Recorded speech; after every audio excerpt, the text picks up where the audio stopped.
Is that you? Carl, you've come back. Carl, you come back to me. No, that can't be. Carl's dead. No, he's not dead. It's all been a bad dream. He's come back from a trip just like always.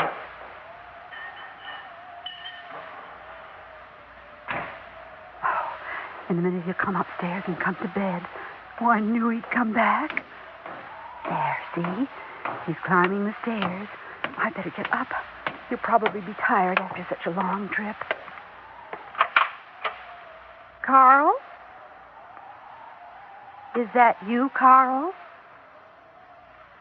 Carl, why don't you answer me? I know you're there, Carl. Carl, why are you hiding from me? Carl? Carl? Carl!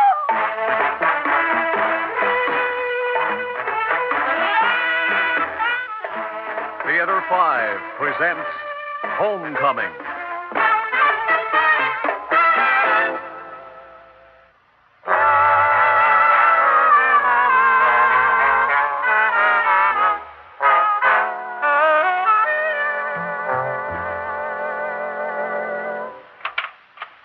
What is it, Mother? What did you want? Come in and sit down, Helen. Let me get you a cup of coffee. It's still warm. Well, I don't have all day. I've got to get home to pick the kids up after school. You look tired. Are you tired? Let me fix you something. No, Mother, I'm not tired and I'm not hungry. Now, what is it you had me come all the way over here for? You said it was important. It is important. Now, sit down while I fix you something to eat and we'll talk. I know you, so busy with the children, you don't have time to think of yourself. All right, I am sitting. The children are fine. Harry is fine. I'm fine. Harry sent you his love. Now, what is it? You had too many children too soon. I always said... Oh, now, let's not start that again. You never listened to me. Mother, if you got me over here to argue about the children... I'm not arguing. Then what are we shouting about? Who's shouting? Why is it we can never discuss anything in this family without yelling at each other? Oh... Mother, I'm sorry. I didn't mean that. Well, maybe it's better we shouldn't discuss it. Mother, please, I apologize. I'm sorry.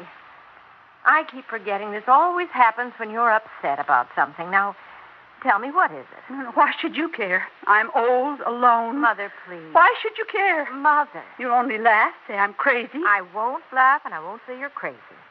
Now, what is it? Helen, last night...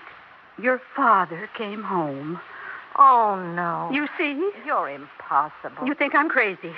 Mother, Daddy's been dead over a year now. You only think so. Mother, I was there. I saw him. We both saw him, dead and buried. A stranger was buried. Mother. Your father is alive and came home last night. Daddy's dead. When are you going to accept that? Your father never died. He came back to me last night. Mother, we've been all over this before. If you don't want to discuss it, why don't you say so?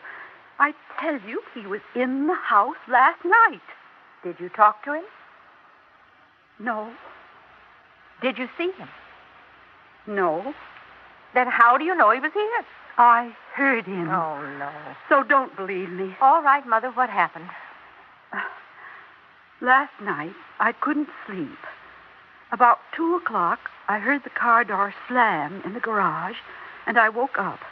You know, he was always coming back from his trips early in the morning. So you heard a neighbor's car door slam, and you thought it was Daddy. It was his car, I tell you. I looked out the window and saw it parked in the garage. That's impossible.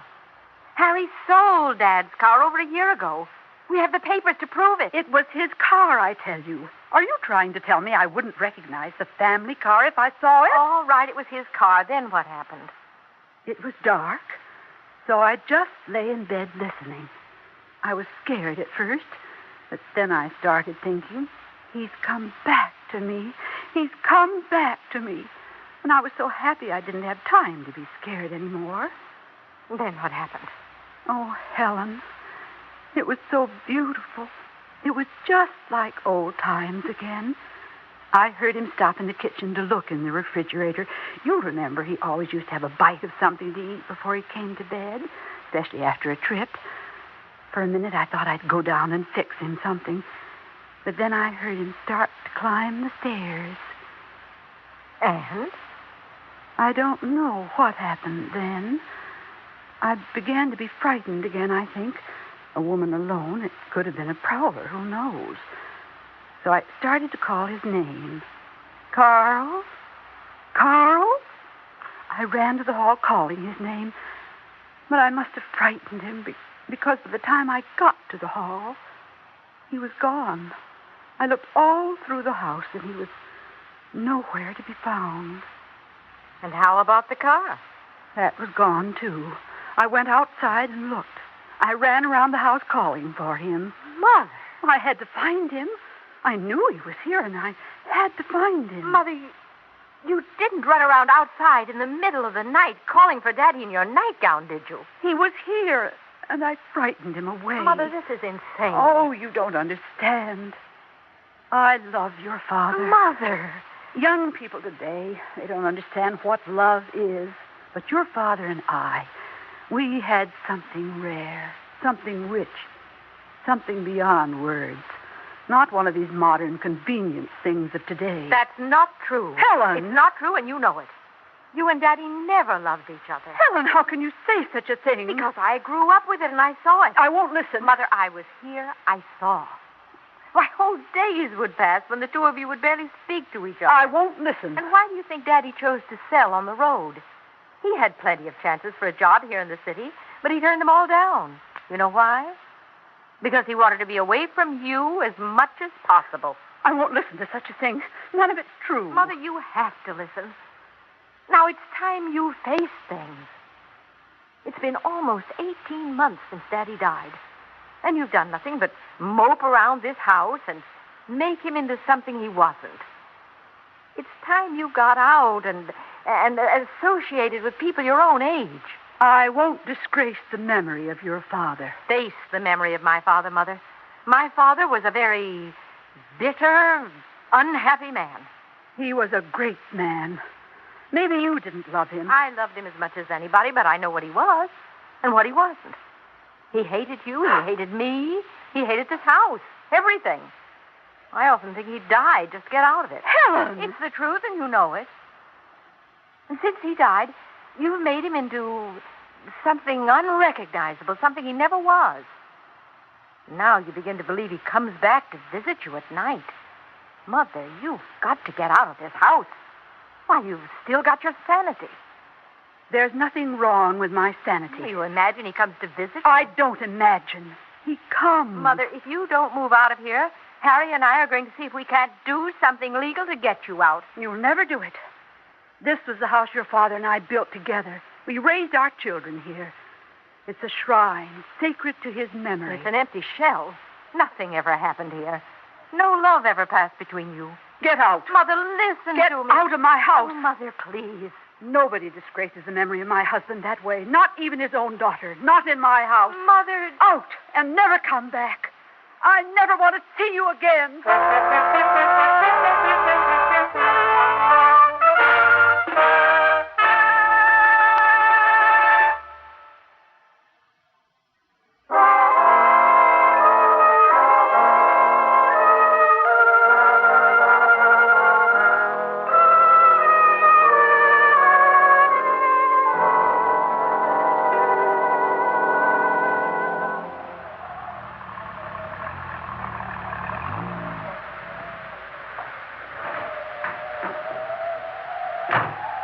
Carl?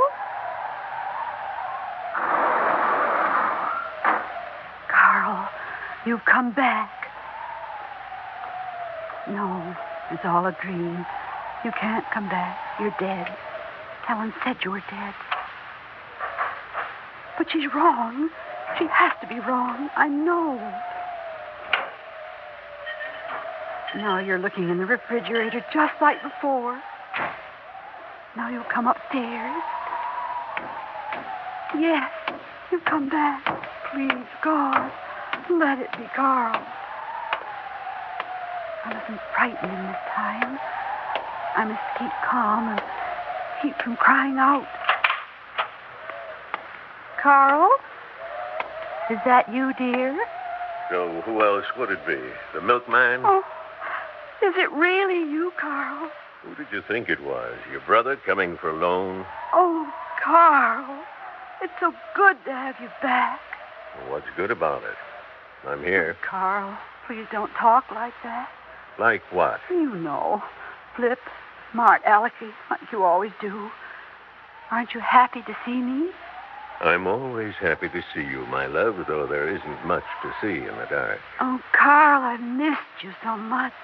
I'm gone 10 days to Rochester, and all of a sudden she misses me. If I'd known, I'd have sent you a postcard. But you don't understand. You're dead. Dead? You bet I'm dead. 300 miles I've driven today, and half of it in the last 2 hours. I'm so dead I could fall down and never see daylight again. No, you don't understand. I mean, dead in the ground and buried. So they finally caught up to me.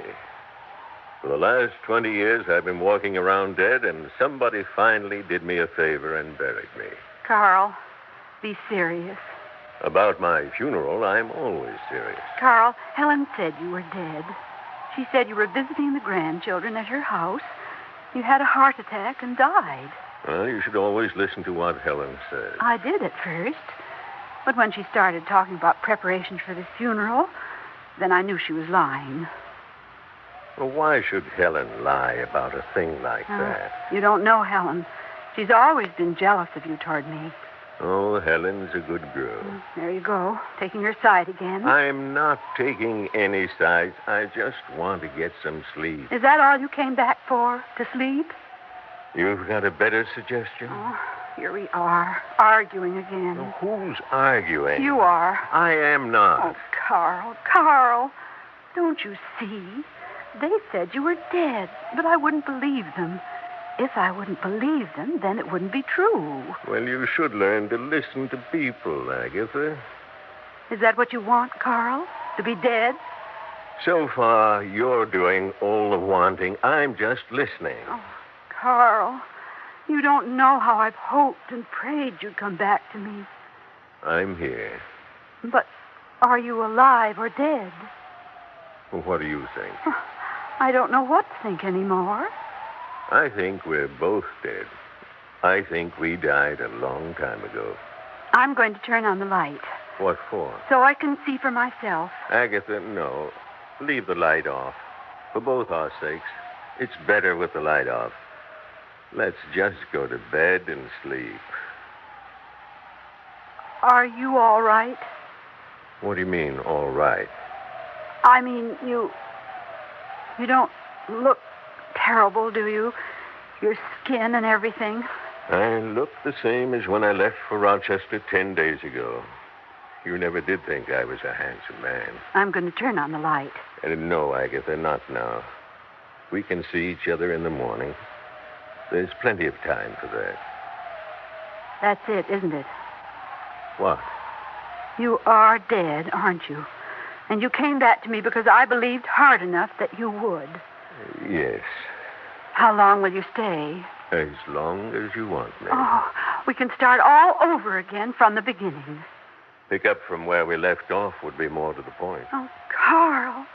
Carl, you don't know how happy that makes me. I'm glad. You won't keep traveling on the road, will you? I don't know. I've been on the road a long time now. I've been thinking of retiring. Oh, if you only knew how I've hoped you'd give up traveling and come home at night, like other men do, to be with me. But I've always enjoyed traveling, Agatha. The freedom of the car, seeing new faces. And getting away from me. That's not true. Helen said it was. Helen doesn't know everything. She knows you. Not completely. Well, enough. She said you traveled just to get away from me because you hated me. That's not true. Isn't it? All right. I traveled just to get away from you. I died for the same reason. I couldn't stand being in the same room with you. Now, are you satisfied? Why must you be so cruel to me? Why must you nag me to death? Oh, Carl. This isn't going at all the way I wanted it to. Why can't we be kind to each other? I am kind. No, I mean really kind. Gentle and understanding of each other. I'm trying to understand, Aggie. Hold me. What? Take me in your arms and hold me. Well, Agatha, I've been on the road all day. I'm beat. You always have some excuse. It's not an excuse. I'm tired, physically tired. You don't love me. Agatha, for 25 years of marriage, we haven't touched or held each other. It's a little late in the day to start now. Now is the time to start. Agatha, I'm beat, physically beat. I'm tired and want to go to sleep. Can't you get that through your thick head? You're inhuman. Oh, good grief. You always were and always will be. My mother said that before I married you, but I wouldn't listen. She said you were a self-centered man and always would be. Just leave me alone. I'll leave you alone. Strictly alone. Go to sleep. Ignore me. Do what you like.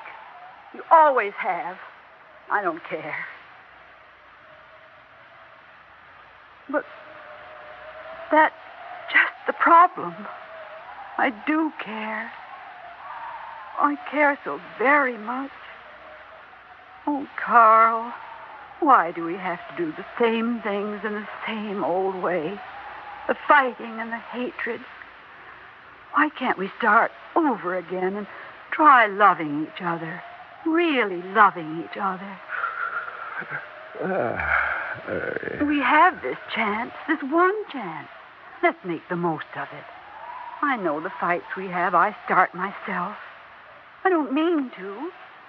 It's just I'm so afraid and unsure of myself. I demand sometimes, and I don't mean to. If you tell me when I'm doing it, I'd try not to. But we have to try together. You have to work at it, too. Carl? Carl, are you listening to me? Carl, are you asleep? Oh, Carl, how can you? How can you? No, dear God, please. Let me wake up tomorrow and let him be gone. Take him back to wherever he came from and let me be alone again.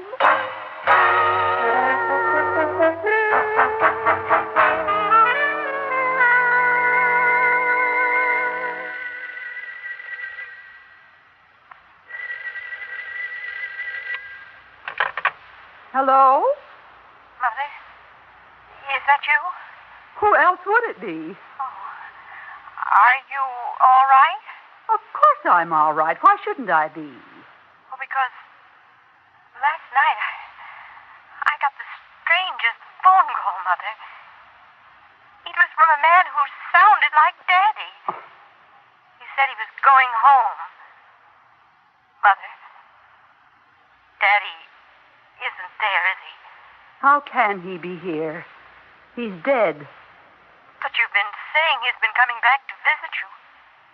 An old woman's imagination. You said so yourself. What are you trying to do? Get me put away? Mother, are you sure nothing happened last night? You sound terribly upset. Helen, your father's dead. Now leave me alone. Mother. Goodbye, Helen. Your father's dead. Let's leave him there.